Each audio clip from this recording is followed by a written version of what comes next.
Aujourd'hui, je vais peut-être un peu vous exposer le début de l'histoire et puis inclure donc tout l'aménagement extérieur qui était une partie en fait de cet énorme projet. Donc en fait, c'est deux coopératives qui se sont vues attribuer un terrain commun, donc Équilibre et Luciole, à 2 tiers Équilibre et 1 tiers Luciole. Et puis voilà, qui ont mis du coup leur charte en commun, qui se sont entendus sur les choses principales. Et une des priorités, c'était la participation, donc au consensus. Ça veut dire que tout le monde doit être d'accord.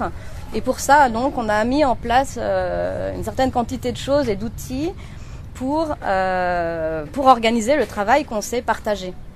Donc il y a énormément de projets qui se sont créés en parallèle. Donc on a choisi les architectes et des architectes qui étaient assez fous pour nous accompagner un peu sur nos idées et donc qui intégraient la question écologique, donc la question de l'énergie, la récupération d'eau. On a fait un système de toilettes qui récupère les eaux. Donc on a un filtre en fait qui est au sous-sol, enfin qui est juste là dans le jardin qu'on verra tout à l'heure. Je vous en parlerai mieux à ce propos. Et voilà. Et on avait aussi on avait un intérêt pour tout ce qui est aménagement extérieur et la diversité dans notre aménagement extérieur.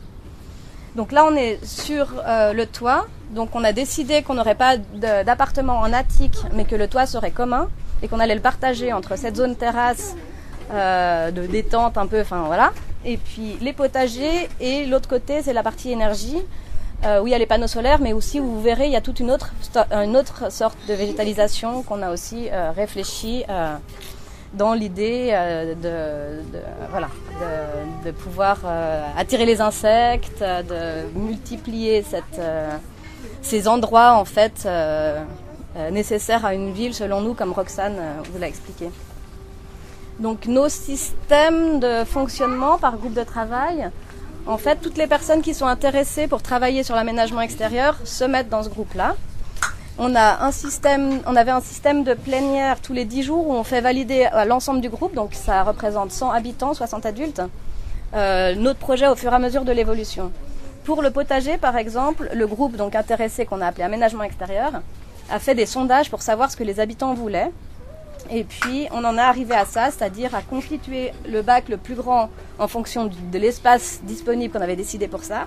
On a profité donc, le fait que nous, on ait suivi le projet depuis le début, c'est-à-dire depuis l'excavation, enfin même avant, on a pu vraiment discuter avec les architectes au fur et à mesure de ce que la dalle pouvait supporter. On a profité aussi de la grue pour monter la terre. Voilà.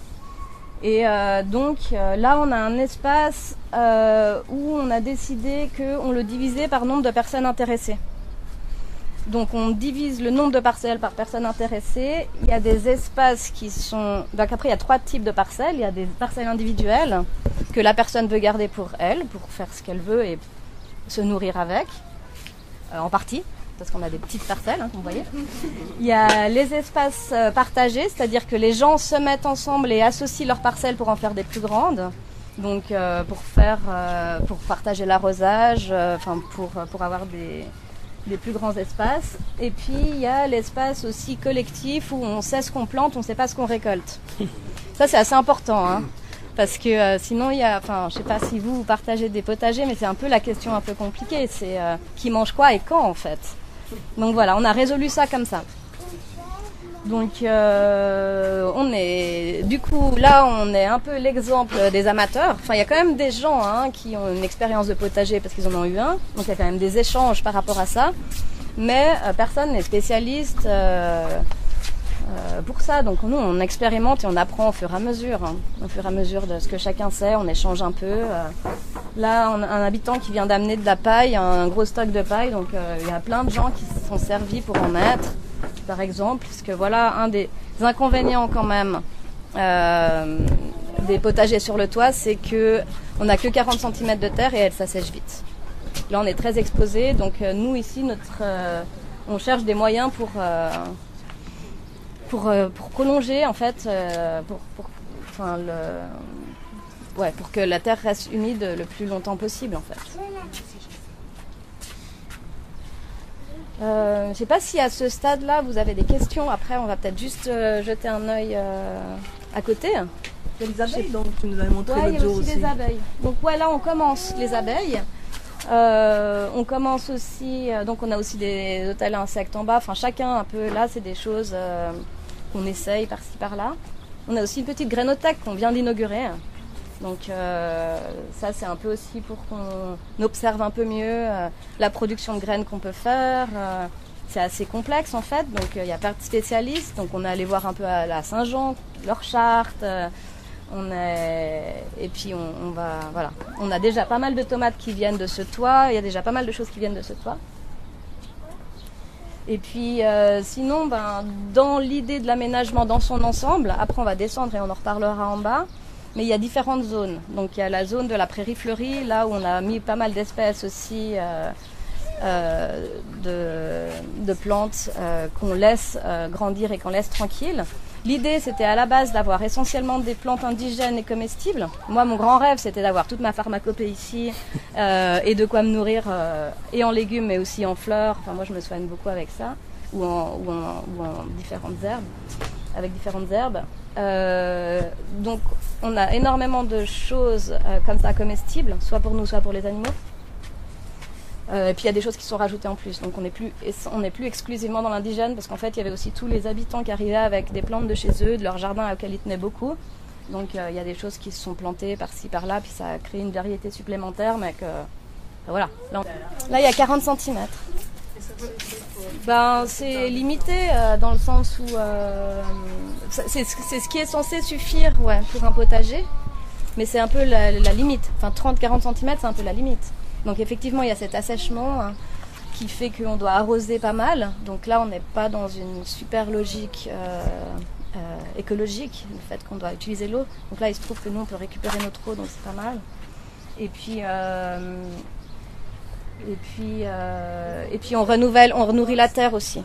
Il faut plus de compost C'est pour ça. cette terre. Ouais. En tout cas, pour l'instant, on nourrit la terre, voilà, on fait des apports. Puis le paillage dessus, si vous faites une belle couche de paillage, ça garde l'humidité, non? Ouais. C'est ce que vous faites. Ouais, c'est ce qu'on fait. Est-ce que le fait d'être limité en profondeur de terre, ça oblige à être limité en quantité de plantes par parcelle pour justement être moins... Ça on expérimente un peu. En fait, si on fait un tour dans le jardin, on verra que chacun a choisi des choses. Il y en a qui ont vraiment fait des buts pour augmenter la hauteur. Donc là, oui, ça les limite sur la surface. Nous, on a surchargé les trucs l'année dernière parce qu'on était tout et puis ça, et puis ça, et puis ça, et puis ça. Puis ça s'est pas trop mal passé aussi. D'accord. Donc après, là, c'est seulement la deuxième année. Donc voilà, nous, on habite ici depuis 2 ans et demi. Mais c'était aussi par rapport à l'évolution de la ville. La ville monte toujours, enfin, les espaces verts. On voit le parc là, il est un peu entouré d'immeubles qui dépassent déjà le fait des arbres. Et on se dit, c'est une façon de laisser de la lumière pour les plantes en cultivant le sommet des maisons, en fait, les toitures. Parce qu'on laisse moins de lumière pour la terre qui est en bas.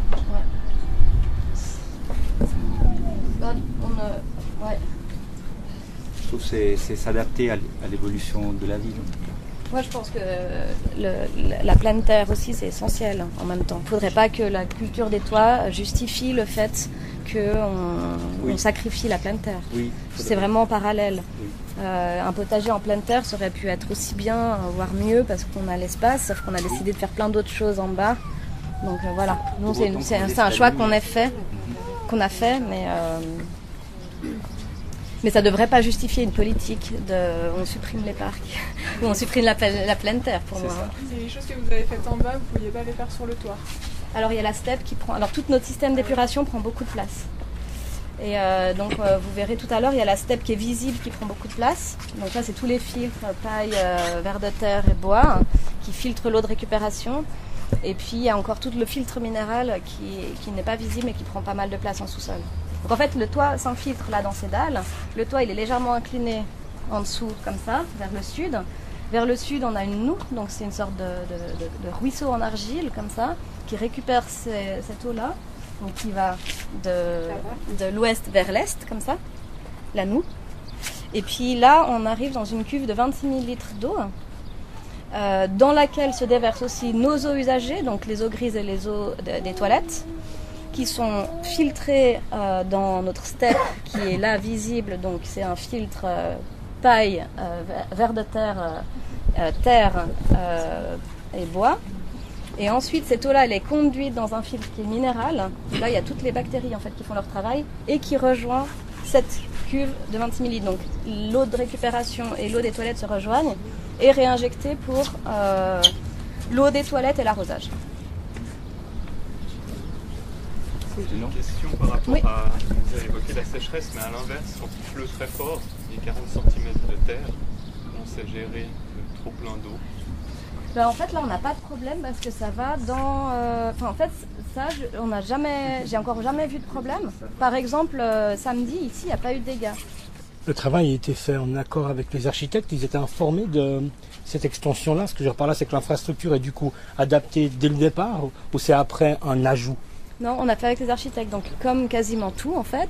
Donc là, par exemple, le choix des architectes, on n'a pas fait, je crois qu'on dit appel d'offres. On a rencontré plusieurs bureaux d'architectes qu'on a choisi au feeling en fait. On partait d'une page blanche pour l'immeuble et que chaque habitant arrivant pendant cette période-là en fait aurait son mot à dire au consensus. Donc on a dessiné les plans ensemble.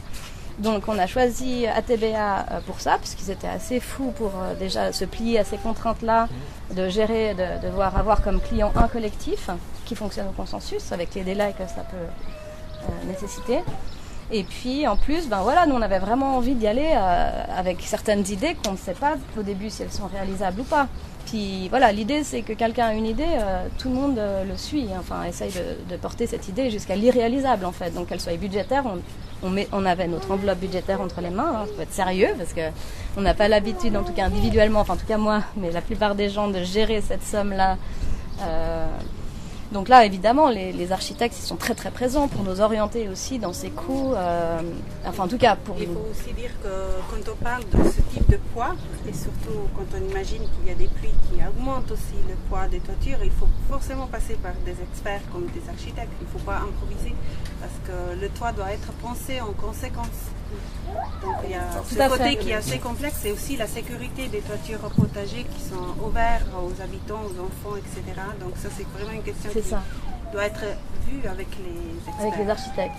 Donc dans le budget c'est clair que c'est un coût supplémentaire de vouloir utiliser un toit pour tout justement ce que tu viens de dire. La question des barrières, et puis la dalle. Donc la dalle, elle a été prévue par les architectes suite à cette discussion pour porter sur tant de surface, tant de poids de terre, plus ce qui est prévu habituellement.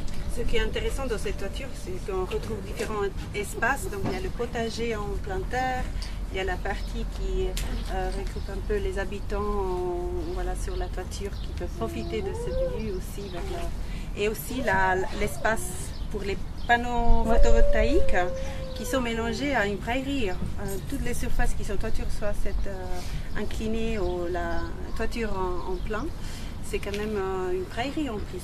Donc ça c'est très important comme concept de favoriser cette biodiversité à côté. Avec, vous verrez, des sortes de troncs d'arbres aussi. On a récupéré des choses pour faire des papillons, des abeilles. Donc voilà, après il faut réussir à trouver l'équilibre aussi entre ces plantes et les panneaux. L'année dernière, la première année, on avait plein de coquelicots, c'est juste magnifique, mais par contre ça fait trop d'ombre pour les panneaux. Donc on doit aussi nous-mêmes intervenir un peu sur cette végétalisation pour sélectionner et en fait enlever les plantes qui risquent de monter trop. Ou celles qui se colonisent trop, là pour l'instant on a quand même un œil. Vous devez quand même intervenir. Vous voulez peut-être aller voir. Dans nos appartements, on a l'air qui rentre de l'extérieur, qui se chauffe à la température des appartements, qui est censée être autour de 20, et puis qui est extrait et qui arrive ici sur le toit. Ici, cet air, en fait, il chauffe l'eau dans un circuit de petit diamètre, comme ça, qui récupère la chaudière en sous-sol. Et l'eau qui est chauffée dans la chaudière au sous-sol, pas dans la chaudière, du coup, le ballon d'eau chaude, remonte pour chauffer les sols. C'est un chauffage au sol de ce système-là. Donc après, on a besoin des apports supplémentaires pour les périodes les plus froides, par exemple. Et là, actuellement, on a du gaz pour ça. Et après, on va passer souvent au cadre. Madame? Le millepertuis, il est venu tout seul? Vous avez Non, on a planté. Alors, ouais, la sauge, je crois qu'elle est venue toute seule parce que moi, je me rappelle pas l'avoir mise, mais il y en a pas mal. Mais oui, en fait, ça a été un mélange de graines. Et puis, mais le millepertuis, il monte un peu trop. Il faudrait qu'on aille le mettre en bas. Il y en a aussi un peu en bas, mais. Oui, je disais par rapport à l'électricité, est-ce que c'est bien d'avoir des plantes à côté? Et ben c'est là en fait qu'on doit les. Là, on arrive au moment où on doit les désherber. Oui, c'est ça. Ce week-end ou le week-end prochain en fait. Ouais. Celles qui font de l'ombre en fait. Voilà, mais elles vont pas exactement où on veut, mais bon, ça c'est parce qu'elles ont un peu leur propre vie. Mais on aimerait bien qu'elles les hautes, elles aillent là-bas, et maintenant elles se mettent là. Alors, elles vont où elles veulent en fait. C'est ça. Peut-être que vous devrez mettre des cailloux à la longue autour. Ben peut-être, on regarde un peu, mais c'est possible que ça nous demande trop de travail. Pour l'instant, ça nous demande, ouais, on intervient 3 fois par année. On se met à 3 ou 4. Et puis c'est assez rapide quand même. On a aussi ce qu'on appelle les grandes corvées, donc le terme c'est un peu un joke, mais c'est ces journées de travail qu'on fait tous en commun. Et là on fait des gros chantiers, et puis par exemple ça peut être aussi fait pendant ce moment-là. Au niveau énergétique, il y a un moment où l'hiver vous ne pouvez pas être autosuffisant, je pense. Mais est-ce que dans un futur ce sera possible Alors le travail, au niveau de l'électricité, on est mieux que ce qu'on avait calculé au début. Au niveau du chauffage, là, il y a encore des ajustements à faire. Donc la première année, c'était vraiment observation. La deuxième année, c'était réglage. Et puis la troisième année, on va encore voir observation et réglage. Mais la totale autonomie, on l'a jamais vraiment prévue. Enfin, disons qu'on aimerait, mais le système ne le permet pas. Qui c'est qui s'occupe de couper l'herbe? Ben, par exemple, moi, je suis inscrite pour faire ça. Ah, d'accord.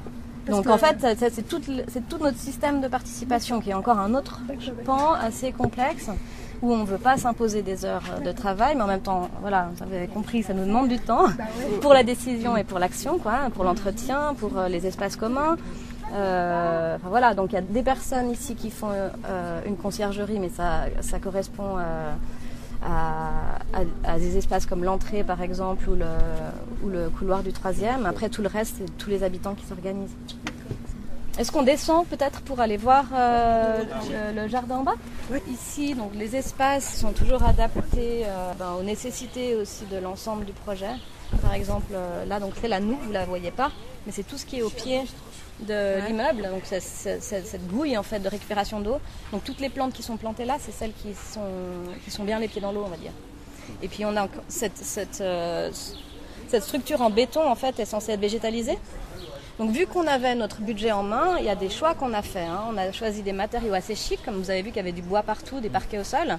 Mais on a aussi choisi d'avoir un béton de type 3, ce qui se fait absolument pas quand il est visible en général. Donc c'est le béton le moins cher. Donc nous on a décidé à l'intérieur qu'on allait vivre avec ce béton moins parfait, avec ses trous et ses coulures. Donc, voilà, on allait s'habituer, ceux qui ne s'habituent pas en peint chez eux, c'est aussi un choix possible. Mais du coup on a gagné des centaines de milliers de francs en faisant ce choix de béton, comme on a gagné des centaines de millions de francs sur d'autres choses aussi. C'est nous qui compensons pour mettre justement l'argent dans des innovations qu'on avait envie de faire. Et du coup voilà, là on a donc ces plantes qui vont petit à petit monter. Donc on a fait du rappel pour accrocher ces cordes là il n'y a pas longtemps. Là on a un terrain un peu spécial. Normalement c'est le passage pompier obligatoire qui devrait être bitumé. Et puis nous on voulait on voulait végétaliser. Et du coup ça prend un peu moins qu'ailleurs, donc on voit bien notre limite. Mais donc on a très très peu de terre là, on a des cailloutis en dessous, on a du caillou et très peu de terre. Et là on est en train de réexpérimenter un nouveau truc, on persévère avec cette idée de végétaliser notre passage pompier. Du lupin. C'est quoi les lupins? Des légumineuses. Planter des légumineuses. Mais ça il y a assez, parce qu'il n'y a que ça de terre. Ouais mais ça marche. Je crois, ouais. Faut essayer. Ok, on peut essayer. Ça c'est une sorte, le petit trèfle jaune, c'est de la même famille. Alors, il ne faut pas que ça soit des choses à cultiver, si c'est le passage pompier. Que ça soit des choses... disons qu'il faut qu'on accepte les... Enfin, voilà. Ça va nourrir en tout cas la terre. Ouais. Et puis du coup, voilà, on a notre terrain de pétanque là. Et puis peut-être que voilà, si ça marche pas ici, on aura un terrain de pétanque, de compétition qui fera... on aura 4 terrains de pétanque, parce que ça marche bien du coup. Voilà. Des lapins aussi? Oui. Ouais, des cochons d'Inde. Il y a un projet poule, mais ça ce sera pour après, parce qu'on doit gérer les projets un peu au fur et à mesure, sinon on est un peu tous débordés. Là, on a fait cette fontaine, donc ça faisait partie. Donc pour aménager cet espace-là, on s'était fait au moment du dessin des plans un week-end. On était venu avec les aménagements extérieurs et chacun inscrivait ses rêves en fait, ou dessinait ses rêves, donc adultes et enfants. Et après, donc le groupe qui s'occupait de ça a mis en commun les choses. Et on a essayé à peu près de tout réaliser. Ça a évolué au fur et à mesure. On n'a pas pu tout faire. Par exemple, il y avait des envies de faire des labyrinthes qui partent de là et qui arrivent au 5e. On n'arrivait pas à faire. On pourrait encore réfléchir à ça, mais bon, voilà. Il y avait des désirs d'enfants qui étaient un peu compliqués à réaliser pour le faire. Mais en gros, voilà, on a aussi pu bénéficier de... Enfin, vu que justement on est là depuis le début, on a énormément utilisé les matériaux d'excavation. Donc par exemple, toutes ces pierres de moraine. Là où normalement on évacue tout, ça demande un énorme travail et puis on ramène les choses. Là on a vraiment les pierres qui étaient dans le sous-sol. Tout comme la terre, en fait, une partie de la terre qu'on a utilisée pour faire nos murs. Donc c'est tous les murs en fait. La grande façade là, sud et la façade nord, c'est en paille. Et en fait c'est la matrice un peu de notre immeuble. Ces bottes de paille qu'on a utilisées donc pour l'isolation. On a fait des semaines de chantier, les habitants, pour remplir des caissons de bois en fait, qui étaient faits sur mesure de ces bottes de paille. Mais ça a été recouvert de béton ou pas? De chaux. Alors en fait, les caissons de paille pour toute la façade nord, on les a fait en sous-sol et ils ont été placés par la grue. Ceux-là, ils ont été faits sur place. L'extérieur, ça a été fait à la chaux et l'intérieur à l'argile. Donc un mélange paille, terre, argile. Donc une partie de cette terre est prise a été utilisée comme matériau. Mais vous avez utilisé des matériaux par botte en faisant cette approche-là? La construction en paille par botte, donc caisson comme ça existe depuis... Ça existe depuis un moment. C'est la Carpe à Lausanne qui nous a accompagnés pour ça. L'innovation, c'est de le faire sur 6 étages. Ça s'était jamais fait, en tout cas, qu'on le sache. En fait, qu'on le sache. Après, ce mode de construction en paille recouvert d'enduit-terre, ça se fait en général plutôt pour des villas, en fait. Mais c'est quelque chose qui se fait de plus en plus et qui est très intéressant thermiquement. Donc on garde énormément la fraîcheur l'été. Moi, avant, après le travail, je me ruais dans le Rhône et puis maintenant, j'hésite entre le Rhône et chez moi parce que c'est plus frais ici. La noue, elle est où? La noue, elle est au pied des poteaux, là. Donc en fait c'est ça. On la voit par-dessus. Là c'est la grille. Non, c'est du béton. C'est du béton ici effectivement pour le passage. Du côté là c'est le béton puis sinon c'est de l'argile. Ah, elle passe là-dessus. C'est ça. C'est un truc qui est comme ça. Ah, vous l'avez couverte. On a mis les plantes qui. Parce que ça va dire parce qu'elles prennent directement l'eau, la racine dans l'eau. Ouais. On a mis ces plantes exprès. C'est des plantes. C'est un choix de plantes d'eau. D'accord. Ah ouais, donc en fait ils sont dans l'eau. Donc après pour la haie, on a choisi de mettre des comestibles. Donc on a des petits fruits, des noisettes, des cassis. Donc voilà, toute la haie, il y a du sureau, enfin des choses si possible utiles en tout cas pour nous, pour les animaux. Là, l'idée de la butte, c'était parce que vous aviez envie de garder une butte et un aspect un peu sauvage au jardin. Ouais, ça c'était par exemple une sorte de réalisation d'un des dessins qui avait été fait dans le plan. Et puis c'était la possibilité, on peut aller voir, de faire cette fontaine qui descend comme ça. Donc ça c'est quelque chose qui a été fait par les habitants lors de ces journées de travail communes. Le dessin, pendant plusieurs semaines on a creusé les bois. Ah d'accord, On peut aller à la butte pour faire la cascade. Ça c'est l'endroit préféré des enfants. J'imagine, ouais. On a fait une tortue. Il y a pas de qui est un peu bouché. Mais voilà, donc en fait, en gros, plusieurs semaines avant, on a creusé les troncs. Enfin, certains habitants ont creusé les troncs. Après, il y avait cette équipe qui a fait on a été plein à faire ça ensemble. Et puis récupérer les galets à la harve, récupérer ça chez des gens. Ouais. Et puis le dessin, en fait, les dessins de la fontaine ont été faits par les enfants. Donc il y a eu plein de dessins faits par les enfants pour à quoi on veut que ressemble la fontaine. Et puis les enfants voulaient un animal totem. Et puis on a choisi cette tortue-là comme animal totem, ça sort aussi d'un dessin d'enfant. Alors la tête, elle est là. C'est vrai que l'herbe, elle a poussé. Voilà. Ouais, vous êtes en train d'écraser sa patte arrière.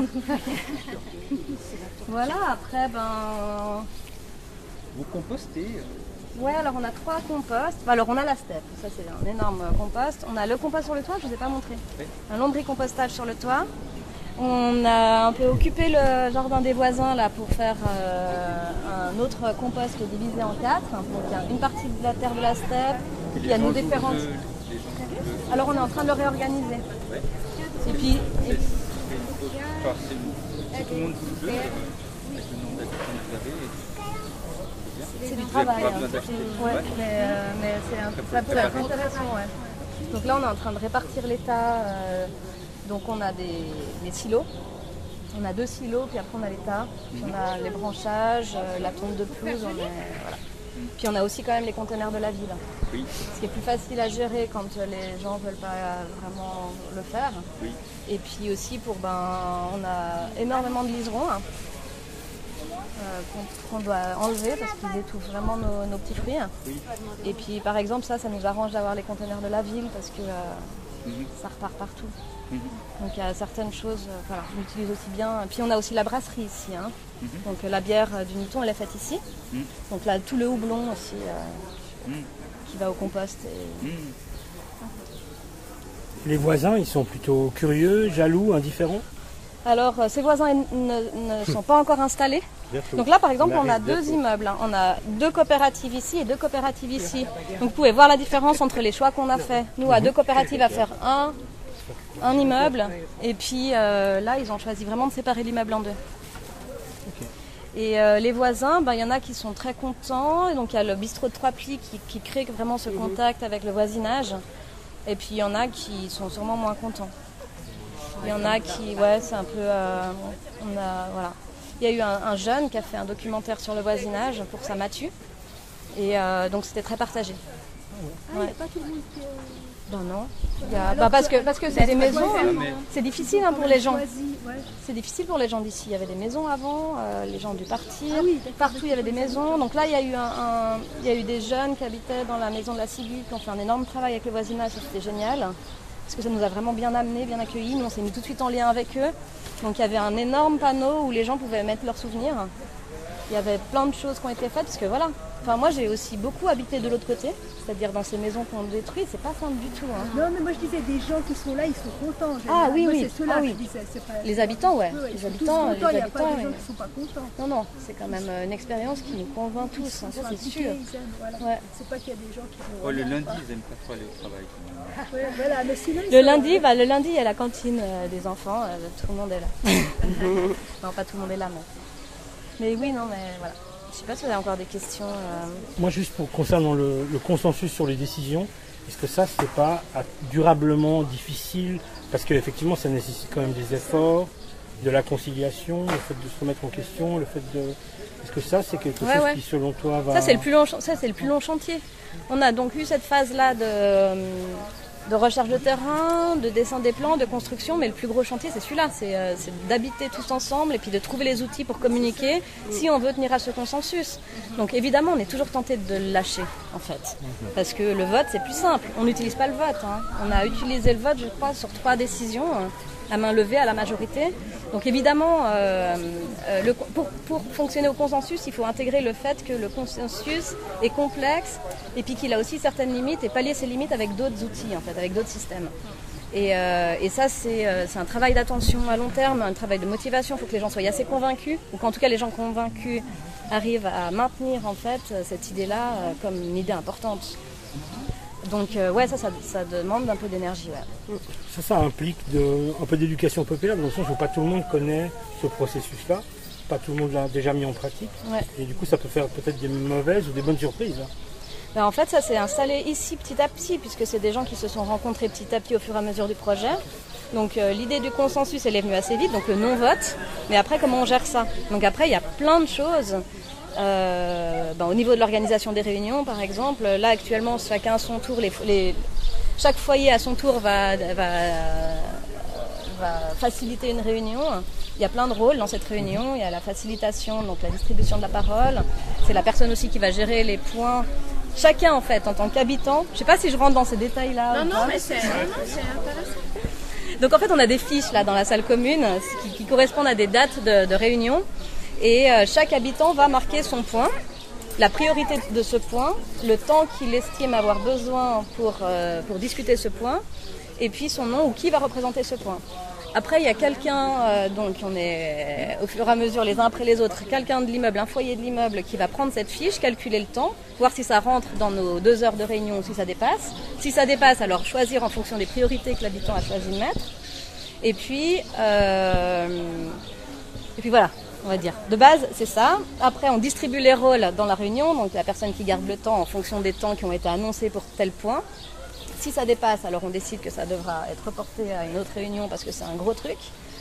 Ou alors on peut dépasser si on se rend compte qu'une décision peut être prise avec 10 minutes supplémentaires ou même un quart d'heure supplémentaire, mais que la décision sera prise.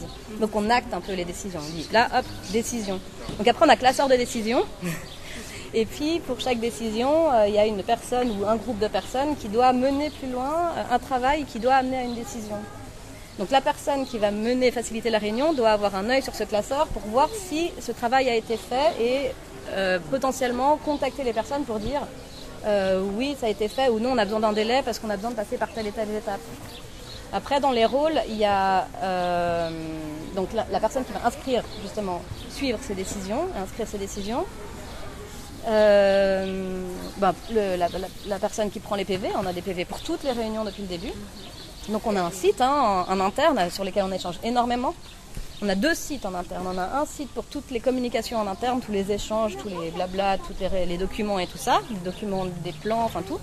Et on a un autre site pour gérer le covoiturage en fait. Et puis on a un autre rôle pendant ces réunions, c'est la personne qui scrute. Moi, j'aime beaucoup ce rôle. Donc ça, c'est hors PV, mais il y a tout le temps une personne qui scrute et qui doit dire un mot à la fin de la réunion. Et ça, c'est justement la personne qui doit faire attention qu'on est toujours en train de respecter ce qu'on a choisi ensemble, donc dans le fonctionnement. Qu'on n'est pas en train de s'égarer, qu'on n'est pas en train de retomber dans c'est les mêmes qui prennent la parole, il y a une personne qui a plus d'informations, donc qui parle plus. Là, il y a eu un peu de tension. Enfin voilà, donc cette personne qui scrute, en fait, elle a ce rôle-là. En général, il n'y a pas grand-chose à dire et tout d'un coup, hop, quand on voit qu'on est en train de rentrer, de glisser, en fait, de s'écarter un peu de cette voie qu'on a choisie, alors il y a moyen d'intervenir et de prendre la parole dans ce rôle-là. Et puis ensuite, il y a encore plein d'autres systèmes. Quand on est dans des terrains épineux, donc il y a des cas qui sont trop complexes pour être décidés comme ça en consensus. Il y a des cas, par exemple, ça va être l'organisation des tâches et la participation, sachant que la participation n'est pas obligatoire, sachant que en même temps, il y en a qui auront la sensation de faire beaucoup trop, et puis que c'est un énorme bateau, et puis il y en a qui ont vraiment cette sensation de porter trop. Elle n'est pas obligatoire. Elle n'est pas obligatoire. Alors ça se discute depuis longtemps, actuellement, elle n'est toujours pas obligatoire. Et puis, mais quand même, il faut quand même répartir. Voilà. Donc là, on a eu besoin de rentrer plus loin dans un jeu de facilitation, avec une professionnelle de la facilitation, pour mettre au point un système de participation en fonction de notre temps disponible sur des tranches de 3 mois.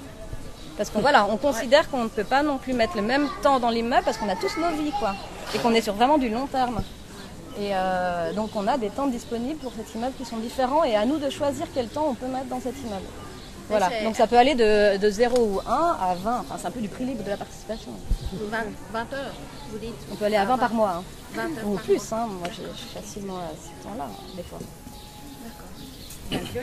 De nouveaux participants, nouveaux habitants, ça se fait facilement pour l'instant, il n'y a pas vraiment eu de nouveaux habitants depuis le début.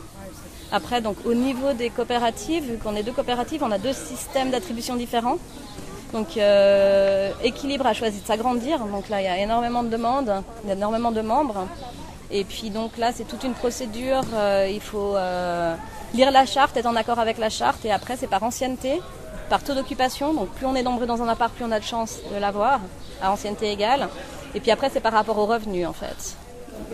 Moins on a de revenus, plus on a des chances d'accéder, parce qu'on est là dans du HBM, du habitat bon marché. Et puis Luciole, on n'a pas du tout décidé de s'agrandir, donc on est 14 foyers ici. Et nous, on parraine ou marraine des nouveaux, chacun une fois dans notre vie lucioloise, et on passe notre tour. Donc chacun est amené à inviter quelqu'un une fois, et c'est les uns après les autres, mais vu que les nouveaux arrivent, ben, ça passe au tour des nouveaux. Voilà, ça c'est comme ça que nous on a résolu cette histoire, parce qu'on ne peut pas du tout gérer des listes d'attente. Enfin, on a décidé de ne pas le faire. On a vraiment... Donc ça arrive au fur et à mesure des disponibilités d'appartements, qui depuis qu'on habite en fait... Le contingent d'appartements et leur taille, c'est des 3 pièces? Alors ça va du 3 aux 6 pièces. Et puis leur taille, 3 pièces c'est à peu près 50 mètres carrés, et puis les autres je sais pas. Et le truc un peu particulier aussi, c'est qu'on a décidé donc, de faire les appartements tous pareils. Donc ça, c'était la contrainte de base sur laquelle on est parti avec les architectes. Donc tous les apparts donnent vers le sud à égal. Tous les apparts sont constitués de la même manière parce qu'on a poussé au plus loin en fait l'attribution des appartements pour que tout le monde pense collectif et pas qu'on commence à se plonger dans notre petit confort. On voulait aussi qu'il y ait les matériaux. On a choisi des matériaux assez chics, d'artisans de proximité, par exemple des plateaux béton qui normalement se font plutôt pour des villas, mais nous on a décidé là de faire travailler Forme C pour ça. Et puis du coup au moment où on a dû attribuer les appartements, ils étaient quasiment finis quoi. Et on a choisi chacun notre appartement. Et ça c'est un énorme travail avec des outils hyper drôles. On a fait des règles de jeu quoi. On a constitué un jeu de plateau où chacun par équipe de typologie, on se retrouvait autour d'une table avec le plan et on posait nos pions pour réussir à... De toute manière, on ne pouvait pas être dans un choix qui ne nous convient pas à moitié, on va dire. Enfin, dans la moitié des choix qui nous conviennent le moins. Et après, on avait du coup différents rounds comme ça, où on plaçait... donc on avait des petits Lego, Playmobil, des petits trucs comme ça. Et on avait 6 gommettes numérotées de 1 à 6. Et puis après, on plaçait notre pion là où on préférait être. Et puis en fonction des tables, ça a pris plus ou moins de temps. Voilà. Vous n'avez pas fait au tirage au sort? Alors on a évidemment pensé au tirage au sort. On a pensé aussi à un système de cotation de points par participation justement. Mais ça pose un problème puisque la participation elle n'est pas forcément obligatoire pour tous. Parce que ça peut aussi se discuter encore différemment entre Luciole et Équilibre, mais là-dessus on s'est mis en accord quand même. Mais du coup non, en fait le tirage au sort c'est quelque chose qui revient souvent pour pas mal de choses, mais dans ce cas-là, comme je disais tout à l'heure à je sais plus qui, on a aussi anticipé un peu la gestion de conflits, ce qui demande quand même pas mal de choses, parce que bon, les conflits arrivent, on n'est pas tous d'accord, on est des individus différents tous, on essaye de s'accorder. Mais en gros, pour certains, le tirage au sort peut générer des frustrations, dites ou pas dites. Mais nous, en fait, dans ce choix-là, on devait justement questionner notre ego en plus de notre altruisme. Là où en général, on penserait l'inverse. Là, on avait vachement besoin de retourner vers nous pour nous dire, ok, est-ce que je suis bien avec ça? Qu'est-ce que je veux vraiment, moi, en tant qu'individu? Pour pas me planter ces petites graines d'envie, de regret.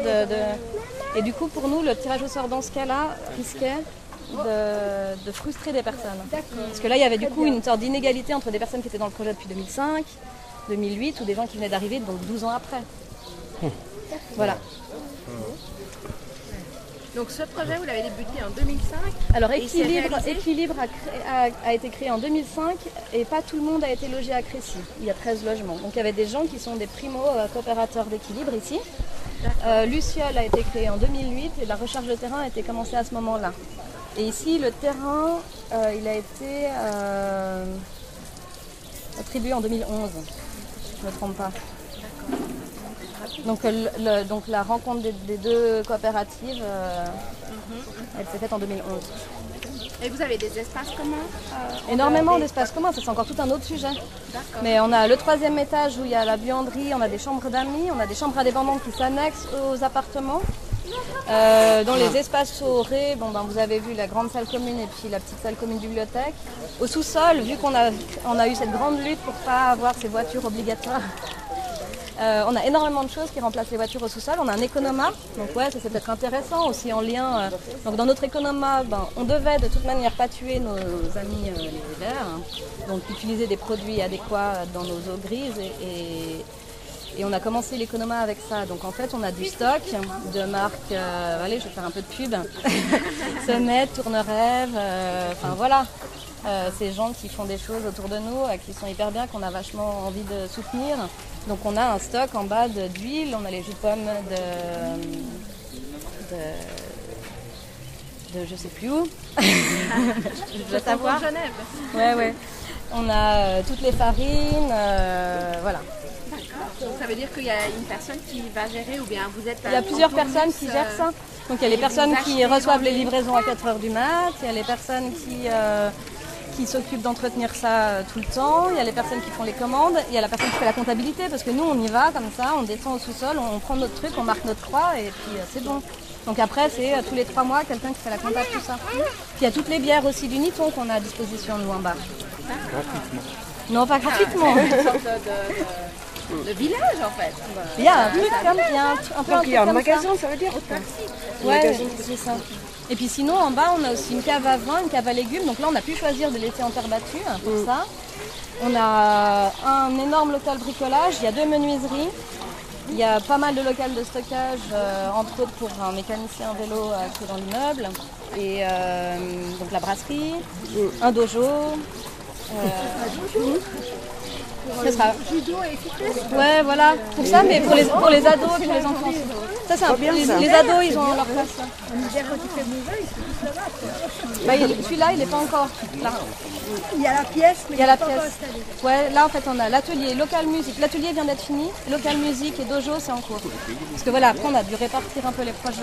On peut faire des cours de gym, des tâches comme ça. Donc voilà pour les espaces communs. Et puis après, encore l'autopartage. On partage les voitures. Donc il y a 6 voitures en partage. Ah, cool ça. Différentes grandeurs. Ouais. C'est-à-dire que chaque habitant de cet immeuble peut dire ouais, moi j'ai 6 voitures.